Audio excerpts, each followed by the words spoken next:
වර්තමානයේ පුවක් හොඳ අපනයන කෘෂි භෝගයක් වෙලා තියෙනවා. මේ නිසාම පුවක් වගා කරන්නන්ට රෝපණ ද්‍රව්‍ය මෙන්ම වගා ආධාර අපනයන කෘෂිකර්ම දෙපාර්තමේන්තුවෙන් ලබා දෙනවා. සාමාන්‍යයෙන් හෙක්ටයාර් 20ක් වගා කළොත් ඔබට ලක්ෂ 30ක් සමග රෝපණ ද්‍රව්‍ය ලබා දෙනවා.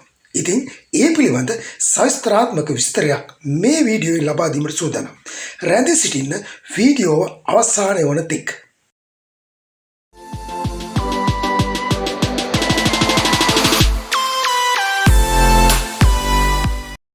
අක්කරයකට පුවක් පැල 680ක් විතර හදන්න පුළුවන්. එක ගහකින් අවුරුද්දකට ගෙඩි 600ක විතර ප්‍රමාණයක් ලබා ගන්න පුළුවන්. සාමාන්‍ය පුවක් ගෙඩියක් රුපියල් 5 සිට 10 දක්වා මිල අඩු වීමක් පසුගිය අවුරුදුවල දැකගත හැකි වුණා. ඒ අනුව විශාල මුදලක් පුවක් අක්කරයක් වගා කරලා ලබා ගන්න පුළුවන්. සාමාන්‍ය පුවක් ගෙඩියක් රුපියල් 3කට අලෙවි කරත් ලක්ෂ 12කට වැඩි මුදලක් ලබා ගැනීමට හැකියාවක් තියෙනවා. මේ නිසාම වර්තමානයේ පුවක් තනි වගාවක් ලෙසටද වගා කරන්න බොහෝ අය පෙළඹිලා තියෙනවා.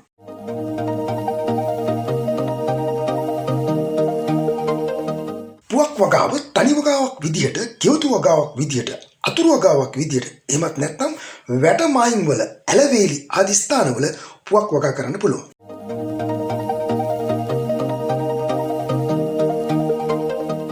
ලංකාවේ බොහෝ ප්‍රදේශවල වගා කරන්න පුළුවන් වගාවක් ලෙස පුවක් වගාව හඳුන්වන්න පුළුවන්. එහෙත් නූරේලිය වගේ ප්‍රදේශවල පුවක් වගා කරන්න බෑ. පුවක් වගාව සඳහා ජලය අවශ්‍ය භෝගයක්. එමෙන්ම ජලය හොඳින් බැස යන පසක් තිබිය යුතුයි. පුවක් පැල සිටීමේදී අඩි 1.5 පල්ල සහ අඩි 1.5 ගැඹුර වලක් කපා ගත යුතුයි. වල කපා ගැනීමේදී මුලින්ම එන පස් එහෙම නැත්නම් මතුමිට පස් වලට කාබනික පොහොර හොඳින් කලවම් කරගෙන වල පුරවා ගත යුතුයි.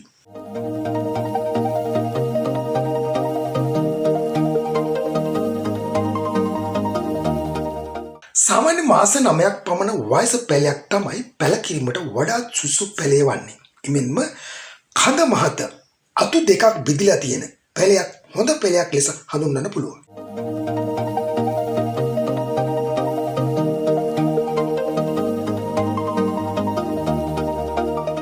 පැලේ සිටුවෙන් පසු ජල සම්පාදනය කළ යුතුයි.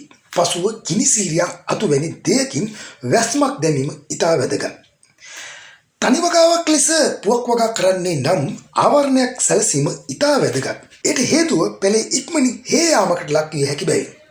මේ නිසා ගිනිසීරියා වැනි ශාකයක් සෙවණැල්ල ලබා ගැනීම සඳහා වගා කිරීම ඉතා වැදගත්. පුවක් වගා කිරීම සඳහා රෝපණ ද්‍රව්‍ය සහ වගා ආධාර ලබා දෙන්නේ කුමන වගාවන් සඳහාද යන්න සොයා බලමු.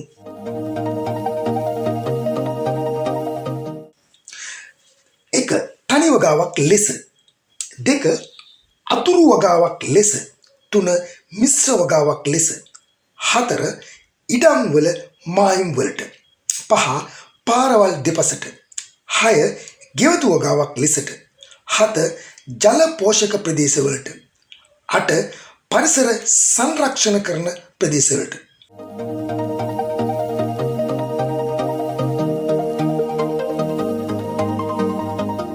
පුවක් පැල සහ වගා ආධාර ලබා ගන්නේ කොහොමද? පුවක් වගා කිරීමට අදහස් කරන්නේ නම් සඳුදා දිනයන්හි ගෝචන මධ්‍යස්ථානවල ව්‍යාප්ත නිලධාරී හමු වී අදාළ ඉල්ලුම්පත ලබාගෙන නිවැරදිව පුරවා ව්‍යාප්ත නිලධාරීන්ට ආපසු ලබා දිය යුතුයි.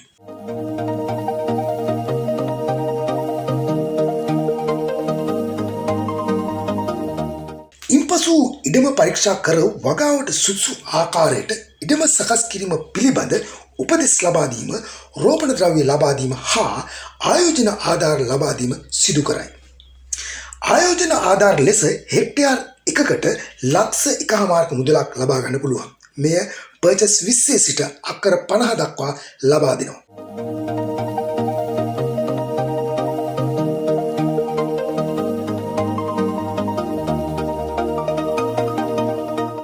රෝපණ ද්‍රව්‍ය සහ වගා ආධාර ලබා ගැනීම සඳහා අපනයන කෘෂිකර්ම දෙපාර්තමේන්තුවට ලබා දිය යුතු ලිපි ලේඛන. නව වගාවක් විදිහට, තනි වගාවක් විදිහට වගා කරන්නේ නම් නව වගා ඉල්ලුම් පතක් මගින් ඉල්ලුම් කළ යුතුයි.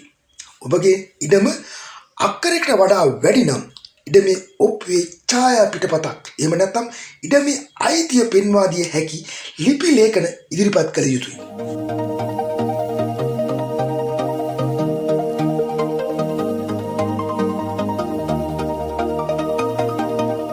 එහෙමනම් අපේ නුෂ්කර්ම දෙපාර්තමේන්තුවෙන් ලබා දෙන මේ ආධාර ලබාගෙන පුවක් වගා කර හොඳ ආදායමක් ලබා ගන්න.